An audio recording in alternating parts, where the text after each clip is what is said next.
Hey, Mike, welcome to the show. Hi, pleased to meet you. Yeah, awesome to have you on. So tell us who you are and what do you do?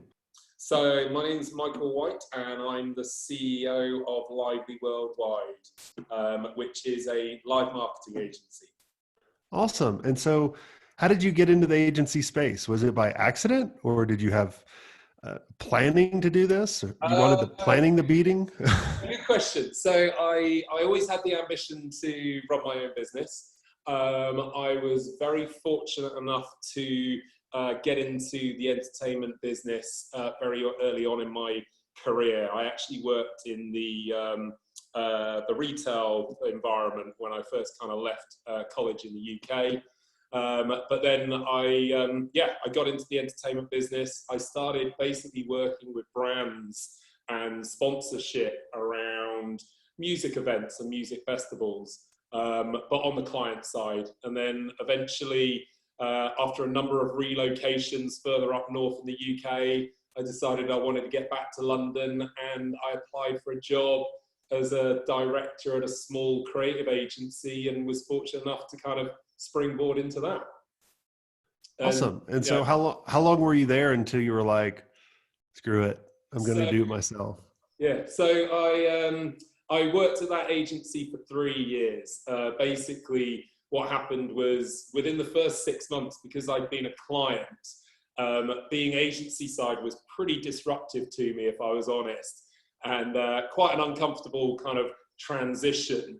But I was fortunate enough that my agency won a very large music festival project. And because of my background, I was asked to run that. And I basically saw an opportunity that the agency wasn't doing their own event marketing. So I asked my bosses if I could run a department for them. They gave me the opportunity. And then over the course of a situation, I was working with Virgin, and I was very fortunate enough that Virgin approached me after 3 years and said, look, we really like what you do. Have you ever thought about setting up a specialist agency? And very fortunate that they allowed me to make that transition as an independent business owner, and bless Virgin actually funded me in the process to get it set up. That's incredible. Thank you, Virgin. I'm telling you, yeah, God, yeah. Back in the day, they were an incredible company to work with. That's for sure. Did you get to work with Richard at all? Yeah, quite a lot. Well, because I ended up running the headline sponsorship of the V Festival for them, which is the big European event, and so had the privilege of quite often he came there a few years, and then I also launched Virgin Media, which was his largest business to date, and was very fortunate enough to build a perspex see-through office for him to work out of for a whole day in Covent Garden in central London. So I had a plenty of time with the very nice man. Very cool. Yeah, I remember the first time I heard of him was actually through that Rebel Billionaire show, and I loved it. I was like, this is pretty cool, and like I always like when people are very humble, Yeah, right? And you would never know no, that like who you're sitting by yeah. has, that they're pretty well off, because it's usually the people that brag about their Oh, tell me Ferraris about it. and stupid crap that you're like, yeah, it's leased. It's Yeah. about to be repoed.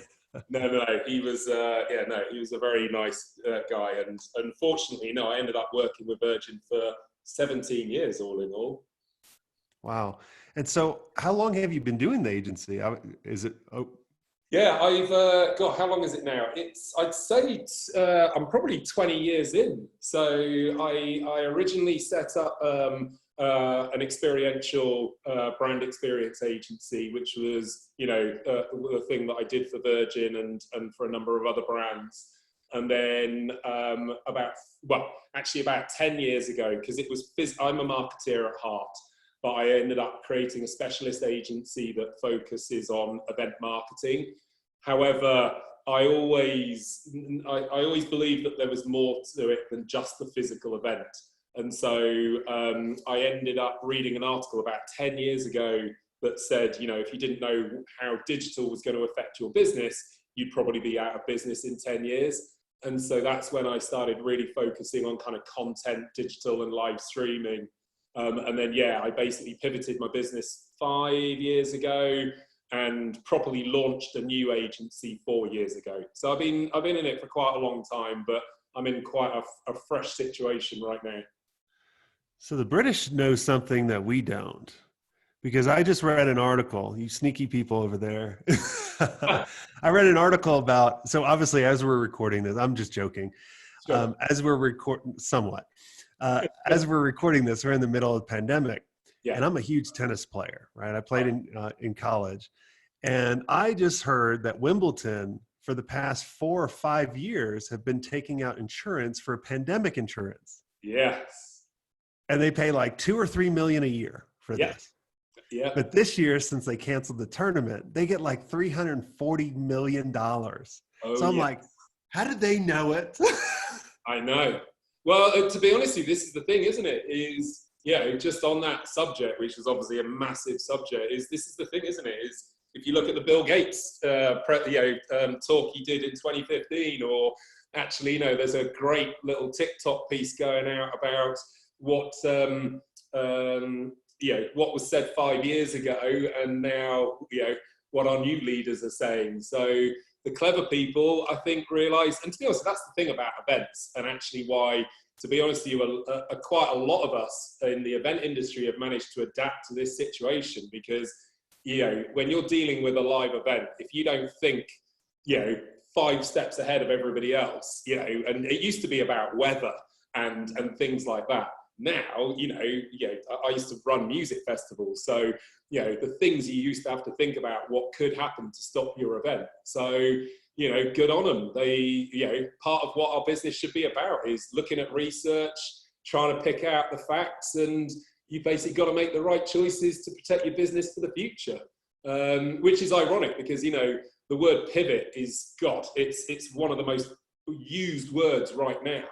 I used that in my business strategy 5 years ago, and everybody was like, oh my God, you marketeer, why do you have to come out with these funny expressions all the time? And I was like, no, I was lucky to read a book on pivoting 6 years ago, and I tied it into my business strategy. And actually I wrote in my business strategy that don't ever write a business strategy without every 2 years planning on how to pivot your business, because the world changes so frequently now. You can't plan 10 years in ahead. So no, good on them. I think they were clever event organizers that wanted to be prepared for everything, because if you have your event cancelled in situations like this, your world implodes.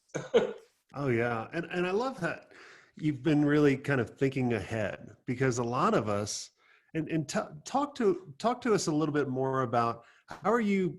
A lot of people struggle with thinking ahead because they're being too reactionary. Yeah. And they're just so ingrained in getting slammed, and they constantly would keep saying, I don't have time. Yeah. Right. I don't have time. Well, now we all have a lot of time in our hands.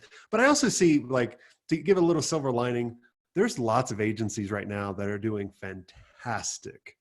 Right. Yeah. And think about it, like, we're in an amazing industry right now, because events are canceled, people can't travel, their sales force is like, they can't go out, right? Yeah. But they're going to look at us, digital marketers, and be like, how can you help us continue business as is? How can we streamline online? How can we reach the people we want?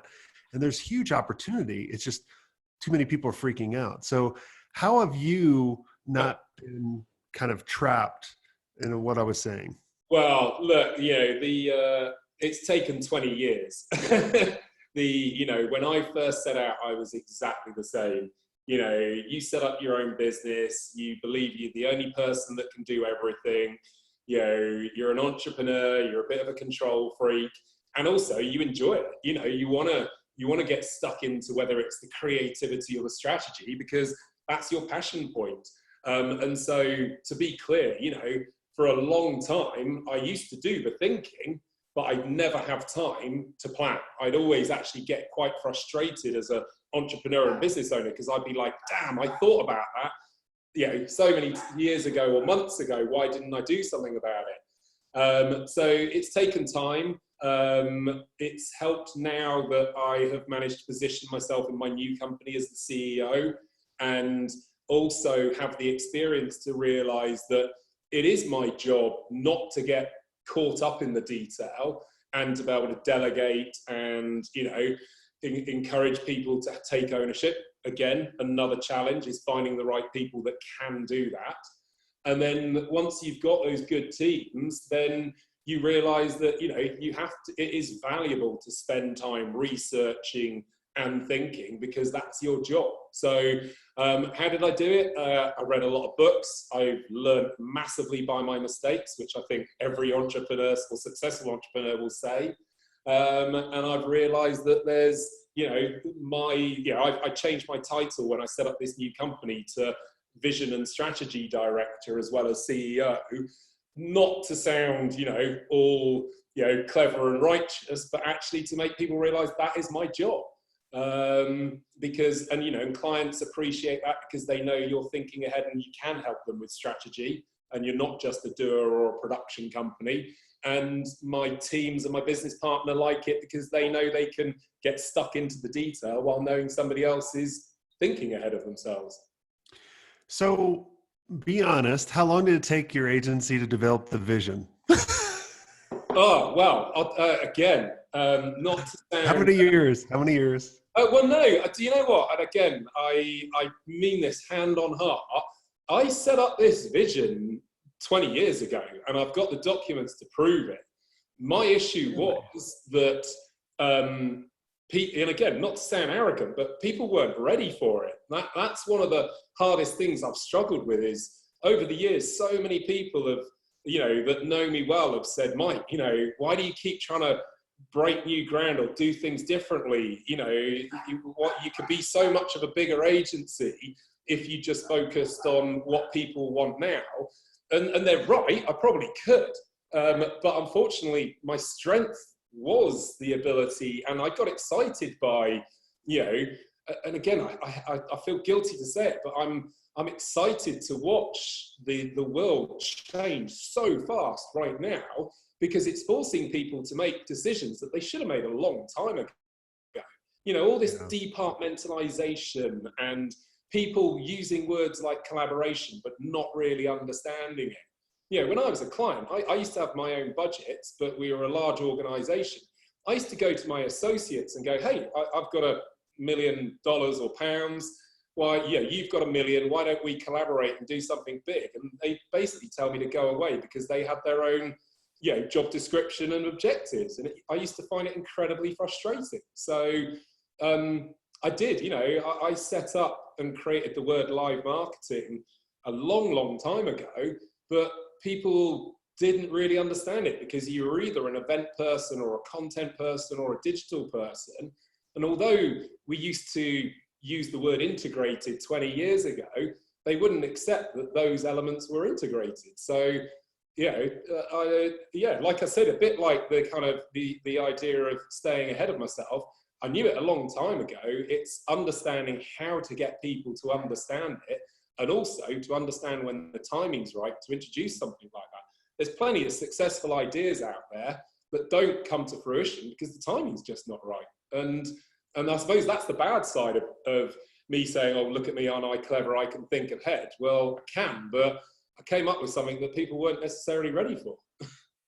Yeah, I mean, that's awesome. I mean, I'm glad you're like that 1%. You know, it took me, you know, but also too, like, and you were kind of accidental too when Virgin kind of pulled you in. So that's awesome. I'm happy for you. Most people I ask, they're like, man, we're still figuring it out. Or, you know, 6-7 years in, we were finally setting the vision. That's kind of how I was. Yeah. You know, I kind of I suppose fell into it. the other way around is I've had a vision. It's understanding how to make it work has taken me 20 years.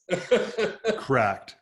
Well, yeah, like we all have visions, but like, how can we give it to our team so they can follow it? This is it. Because, right? Because like I always had visions, but I was a shitty communicator, right? And so then everything always had to flow through me as like the single toll booth, right? But I needed to create multiple lanes so everybody else could do it. And to be honest, that's where totally, it's and again, going back to that title of vision and strategy, it's fine to have a vision, but if you don't have a strategy how to actually make it happen, then yeah, boy, that is tough. Well, that's like the people that say, well, I thought of Facebook before Mark. Yeah, I'm like, yeah, fair you enough. didn't execute. Like, Yeah, there's yeah, probably a lot of people that thought about it. That's probably yeah, why it took off. exactly. Yeah, I agree. Yes, that's correct. Awesome. Well, this has all been great. Is there anything I did not ask you that you think would benefit the audience? The interesting things about, like we said, is, how do you understand how to pivot a business and make that work? And again, going back to that kind of the role of a CEO, it's understanding that it is important to be out there talking to people, doing research is a really big thing for me. It's, I spend as much of my time as possible, listening to shows like yourself, going online, finding the right channels of research organizations that do find the right type of information and aren't just regurgitating stuff.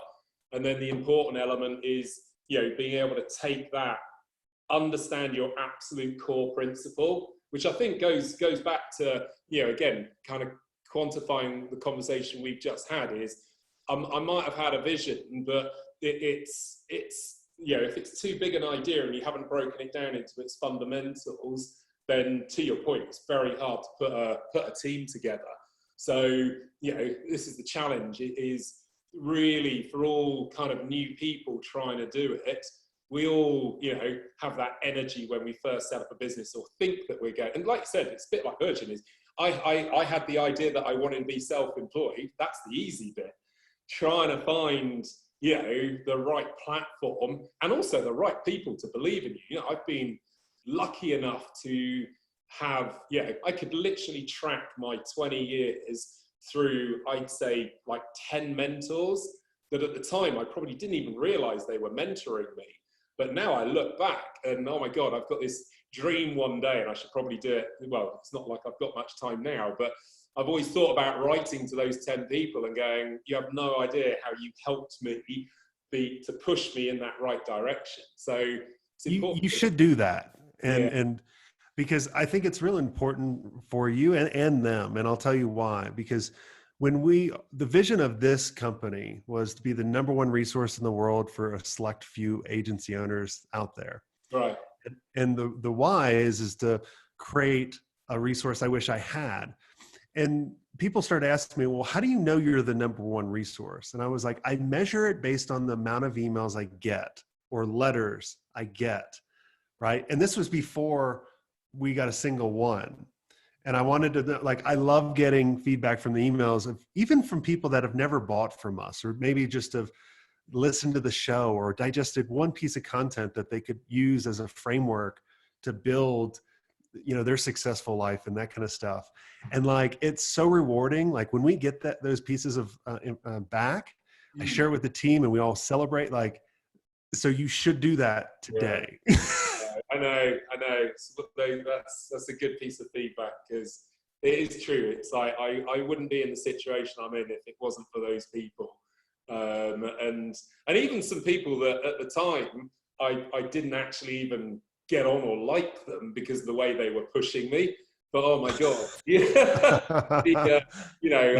right. The quotes I come out with now, and I'm like, oh my God, that was that guy who used to be my boss, and I didn't know what he was doing at the time, but actually he made me what I was now.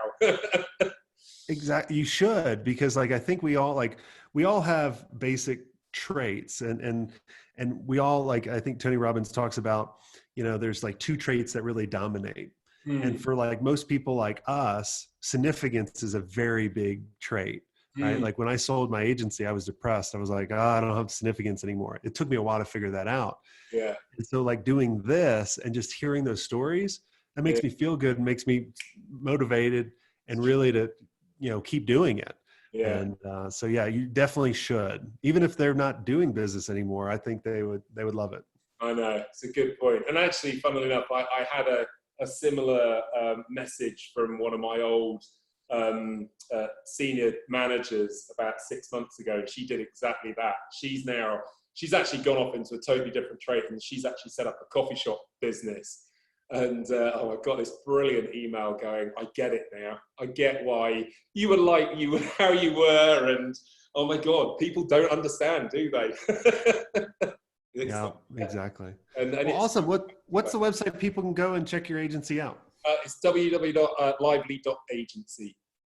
Awesome. Well, go check it out. And if you guys enjoyed this episode and you want to be surrounded by amazing people that can really see what you're not seeing and share what's working and empathize with everything in the agency world that we're going through, I want to invite all of you to go to the digitalagencyelite.com. This is our exclusive mastermind for experienced agency owners, where we'll help you grow your agency faster while we're having a hell of a lot of fun and even pushing you to pivot when you need to pivot. So until next time, have a swank day.